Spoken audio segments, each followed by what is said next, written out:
శ్రీనివాస్ రెడ్డి ఎప్పటం గ్రామము. ఇది వచ్చేసి 12 రోజులు అయింది. ఫస్ట్ ఉండింది దోమ, తెల్లదోమ, పచ్చదోమ, పేను బంక ఉండింది. తర్వాత కాటన్కి కొట్టాను. చేను బాగానే ఉంది. 12 రోజులు అయింది కొట్టి, కానీ ఏమైంది ఇంతవరకు ఏం రాలేదు. మళ్ళీ వచ్చేసి తింటాను కాటన్కి, కానీ స్పెటర్ లైఫ్ సైన్స్ అని ఉంది, దీన్ని మాత్రం తీసుకోవాలా. లాస్ట్ టైం వేరే కాటన్ కింగ్ అని కొట్టినాను, కానీ అంతగా నాకేం రిజల్ట్ కనబడలేదు. ఇప్పుడు ఇది స్పెక్టర్ లైఫ్ సైన్స్ అని ఉంటుంది, దాని మీద కాటన్ కింగ్ అని సూపర్ అని ఉంటుంది, దీన్ని కొట్టుకోండి. బాగుంది.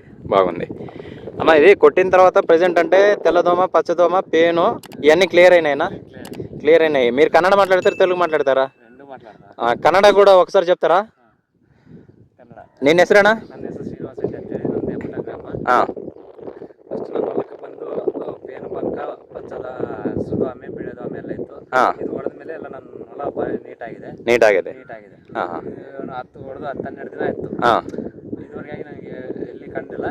ಬಟ್ ನನಗೆ ಮತ್ತೆ ಅಡ್ವಾನ್ಸ್ ಆಗಿ ಮತ್ತೆ ಹೊಡಿಬೇಕು ಅನ್ಕೊಂಡು. ಈಗ ಅಡ್ವಾನ್ಸ್ ಆಗಿ ಮತ್ತೆ ಹೊಡಿಬೇಕು. 12 ದಿನ ಆಗೈತೆ, ಏನಿಲ್ಲ ಕಾಣ್ತಾ ಇಲ್ಲ, ಮತ್ತೆ ಅಡ್ವಾನ್ಸ್ ಆಗಿ ನಾನು ಹೊಡ್ಕೊಂಬೇಕಷ್ಟೇ ಅಡ್ವಾನ್ಸ್ ಆಗಿ. ಓಕೆ, ಸೊ ಮಾತ್ರ ಗುಡ್ ರಿಸಲ್ಟ್ ಇದೆ. ಗುಡ್ ರಿಸಲ್ಟ್ ಐತೆ.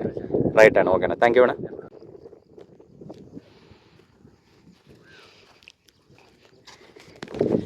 ಕಾಟನ್ ಕಿಂಗೆ ಸಾಲು ನಿಂತು ನೋಡಂಕ ಅಂತ ಸುಮ್ಮನೆ.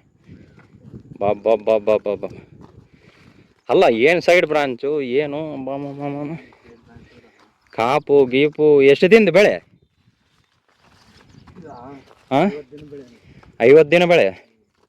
ಬಾಪುರೆ, 50 ದಿನದಾಗೆ ಈ ಕೊಮ್ಮೆ, ಈ ಸೈಡ್ ಬ್ರಾಂಚು, ಈ ಮೊಗ್ಗೆ ಸೆಟ್ಟು ಸೂಪರ್ ಐತೆ.